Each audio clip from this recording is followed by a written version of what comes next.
যোৰহাট, শিৱসাগৰ আৰু চৰাইদেউকে ধৰি তিনিখন জিলাত ইতিমধ্যেই বানৰ যি সংহাৰী ৰূপ ধাৰণ কৰিলে আমি সকলো অৱগত।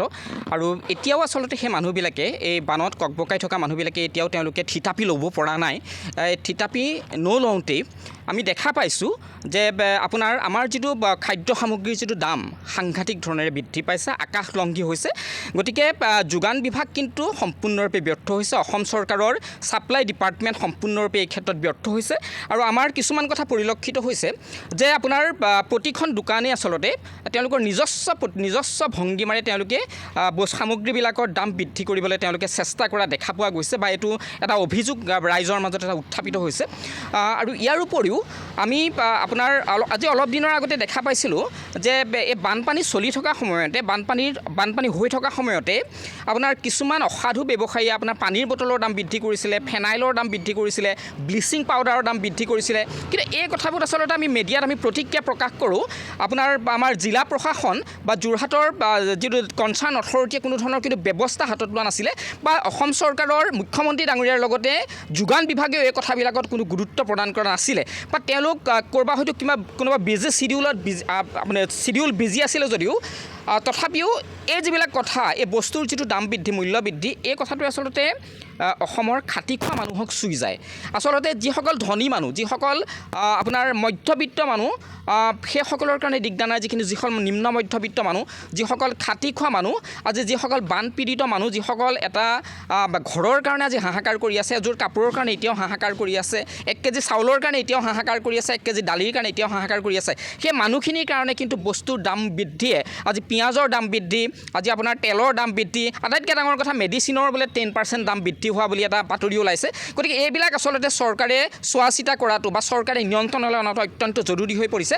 কাৰণ মানুহখিনিৰ অৱস্থা বৰ্তমান যথেষ্ট আপোনাৰ সংকটজনক অৱস্থাত আছে মানুহখিনি জীয়াই থকাৰ কাৰণে। আৰু এই ক্ষেত্ৰত আমি এটা যোৰহাটৰ নাগৰিক হিচাপে এটা কথা চৰকাৰক ক'ব বিচাৰিছোঁ যে আপোনালোকে অন্ততঃ যোগান বিভাগে এই আপোনাৰ যিবিলাক আমাৰ দোকান আছে, এই গেলামালৰ দোকানবিলাকৰ ফ্ৰণ্টত এখন পাইকাৰী লিষ্ট আৰু এখন হ'লচেল লিষ্টৰ আপোনাৰ সামগ্ৰীবিলাকৰ দাম নিৰ্ধাৰণ কৰি দিয়াটো অত্যন্ত জৰুৰী। কাৰণ এনেকৈ নহ'লে আচলতে ব্যৱসায়ীসকলে তেওঁলোকৰ নিজৰ মতালি মতে তেওঁলোকে নিজৰ ইচ্ছামতে যদি বস্তুৰ দাম বৃদ্ধি কৰে, নিজৰ ইচ্ছামতে যদি তেওঁলোকে আপোনাৰ বস্তু বিক্ৰী কৰে, তেতিয়াহ'লে সাধাৰণ মানুহৰ কিন্তু অৱস্থা সঁচাকৈ পানীত হাঁহ নচৰা হ'ব।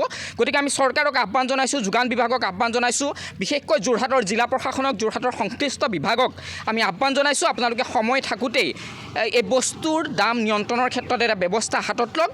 নহ'লে কিন্তু সঁচাকৈ আকৌ এনেধৰণে মানুহ এনেকৈ যদি দাম বৃদ্ধি হৈ থাকে, এই বানপীড়িত মানুহখিনিৰ যদি অৱস্থা আকৌ যদি এনেকৈ বেয়া অৱস্থালৈ যায়, নিশ্চিতভাৱে মানুহৰ মাজত প্ৰতিক্ৰিয়া সৃষ্টি কৰিবলৈ তেওঁলোকে ভাবিবলৈ বাধ্য হ'ব, বা তেওঁলোকে যিকোনো ধৰণে তেওঁলোকে গণতান্ত্ৰিক প্ৰতিবাদ কৰিবলৈ হয়তো আগবাঢ়ি আহিব পাৰে। গতিকে আমি আশা কৰিছোঁ যে চৰকাৰে, যোগান বিভাগে নিশ্চিতভাৱে বস্তুৰ মূল্য বৃদ্ধি নিয়ন্ত্ৰণ কৰি মানুহবিলাকক জীয়াই থকাৰ কাৰণে সকাহ দিব, আৰু এই বানপানীৰ সময়ত বিশেষকৈ মানুহবিলাকক সহযোগিতা আগবঢ়াব বুলি মই আশা কৰিছোঁ। FCI যিটো আপুনি চাউলৰ কথা ক'লে যে 5 টকাকৈ তাত বৃদ্ধি কৰিছে, 5 টকা 10 টকাকৈ বাহিৰৰ পৰা যিটো চাউল আহে সেইটো বৃদ্ধি কৰিছে। কিন্তু এইবিলাক আচলতে অসম চৰকাৰ নিয়ন্ত্ৰণত নাই নেকি? অসম চৰকাৰৰ নিয়ন্ত্ৰণত বস্তুটো নাই নেকি? অসম চৰকাৰৰ যোগান বিভাগৰ কোনো নিয়ন্ত্ৰণ নাই নেকি? আৰু সঁচা কথা ক'বলৈ গ'লে অসম চৰকাৰৰ আমি কেইবাখনো চৰকাৰত দেখিছিলোঁ যে যিজন যোগান মন্ত্ৰীজন আচলতে নিমাত হৈ থাকে। যোগান মন্ত্ৰী আমি কোনো ধৰণৰ ভালকৈ তেওঁৰ আপোনাৰ কোনো সংবাদমেল সম্বোধন কৰা নেদেখোঁ, কোনো ধৰণৰ আপোনাৰ তেখেতৰ এই বিভাগটোৰ ওপৰত আচলতে নিয়ন্ত্ৰণ আছে নে নাই, এই কথাটো আমাৰ মাজত এটা সন্দেহ আহি পৰিছে।